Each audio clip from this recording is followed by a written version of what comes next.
Ada seorang ustaz yang masyhur kata takdir yang ada di Lauh Mahfuz boleh ubah. Takdir yang ada di Lauh Mahfuz boleh ubah. Betul? Dengan doa. Hanya dalam ilmu Allah yang tak boleh ubah. Betul? Tak kisahlah ustaz tu masyhur tak masyhur. Betul? Itulah dia. Takdir ada mubram mu'allaq, dia panggil. Takdir yang ada tertulis di Lauhil Mahfuz yang ditengok oleh malaikat untuk kerja lah. Malaikat tengok, oh dia ni meninggal, pergi cabut nyawa, tengok dekat tu lah, Lauh Mahfuz. Oh dia ni rezeki dia banyak-banyak ni, hari ni dapat duit banyak-banyak ni, malaikat tengok, malaikat pergi hantar. Oh hujan nak kena turun di Johor, hujan di Cameron Highland, jalan Simpang Pulai, tanah runtuh, malaikat tengok situ runtuh kan. Oh COVID-19 dia ni kena sebanyak 300 orang mati hari ni kat Malaysia kerana COVID-19, cabut nyawa, tengok di Lauh Mahfuz lah. Catatan mu'allaq, catatan yang terada di Lauh Mahfuz. Yang itu memang berubah, dan dia berubah, boleh berubah dengan banyak sedekah. Dengan kita banyak sedekah, berubah sendiri walaupun kita tak minta. Kita ditakdirkan dalam di Lauh Mahfuz tu, kita ditakdirkan mati jahat, mati tak elok.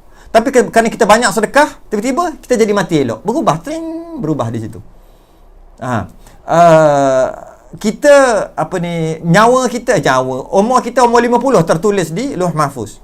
Kita banyak sedekah jadi umur 70, bertukar 70. Malaikat nak cabut, hari tu rasanya macam 50, ni 70 pula. Tak jadi cabut.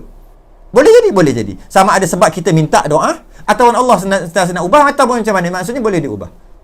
Tapi takdir yang asal tu, takdir yang hakikinya ada pada Allah, takdir mubram ada pada Allah, iaitu yang itu tak boleh ubah. Dengan maksud, jika tertulis di Lauh Mahfuz umur 50, kita banyak bersedekah, kita banyak sambung silaturahim, dan kita doa, ya Allah panjangkan umur aku, maka Allah ubahlah 50 jadi 70. Hakikatnya memang umur kita 70 di sisi Allah. Di sisi Allah, mubram tu secara hakikatnya memang umur kita 70. Memang hakikatnya takdir tu takdir umur kita 70. Sejak azali lagi 70. Hanya Allah je tahu. Tapi ditertulis 50 dulu. Tertulis 50 dulu. Kemudian kita berdoa. Malah kita berdoa tu pun adalah qada dan qadar daripada Allah. Qudrah dan iradah daripada Allah juga. Allah yang lorongkan. Kita doa, kemudian kita bersedekah. Harta yang kita sedekah tu Allah yang bagi. Dan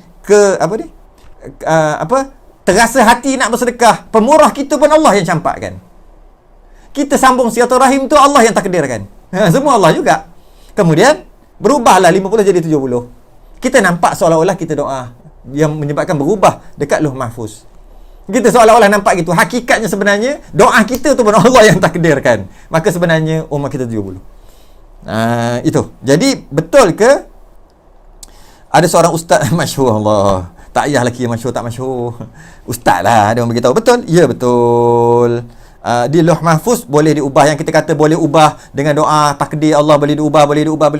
Takdir mu'allaq, takdir yang tertulis di Lauh Mahfuz, yang takdir yang asal yang berada di sisi Allah, yang itu memang tak boleh ubah. Mana boleh ubah? Kalau berubah takdir yang ada pada Allah, pada sisi Allah, hakikat takdir itu berubah. Jika berubah juga, maka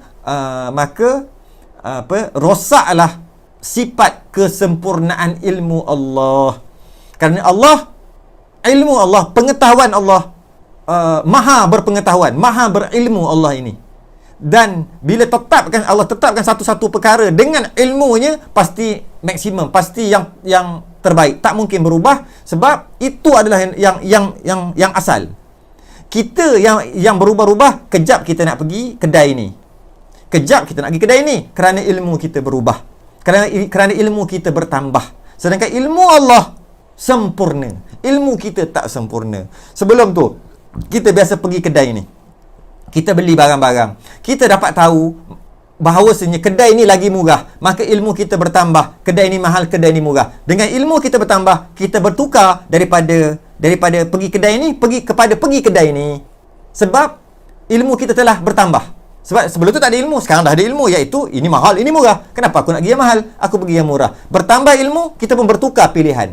Jika Allah pun begitu, kejap gini, kejap gini, kejap gini, kejap gini, maka rosaklah sifat kesempurnaan ilmu Allah. Allah tidak maha berilmu lah. Tidaklah jadi gitu. Sedangkan Allah alim. Allah maha berilmu. Maka apabila Allah tetapkan satu perkara tu, itulah dia. Itulah dia dah. Sebab ilmu Allah sempurna. Tak macam ilmu kita, kena belajar. Tidak. Jadi, kalau katalah, di sisi Allah juga boleh diubah. Walaupun dengan doa sekalipun, maknanya Allah baru belajar. Aku ingatkan dia tak doa. Rupa-rupanya dia doa. Bagusnya dia doa. Aku ubahlah. Jika begitulah keadaannya, maka sifat kesempurnaan ketuhanan, sifat ketuhanan ilmu Allah hancur lebur. Sebab Allah baru tahu. Habis, yang berubah kat mana? Hanya di Lauh Mahfuz untuk catatan tu untuk makhluk-makhluk yang lain. Contohnya malaikat. Malaikat contoh makhluk yang lain, bukan takdir yang mubram, takdir yang di sisi Allah. Itu tak boleh ubah. Kerana kalau ubah rosak sifat ilmu Allah.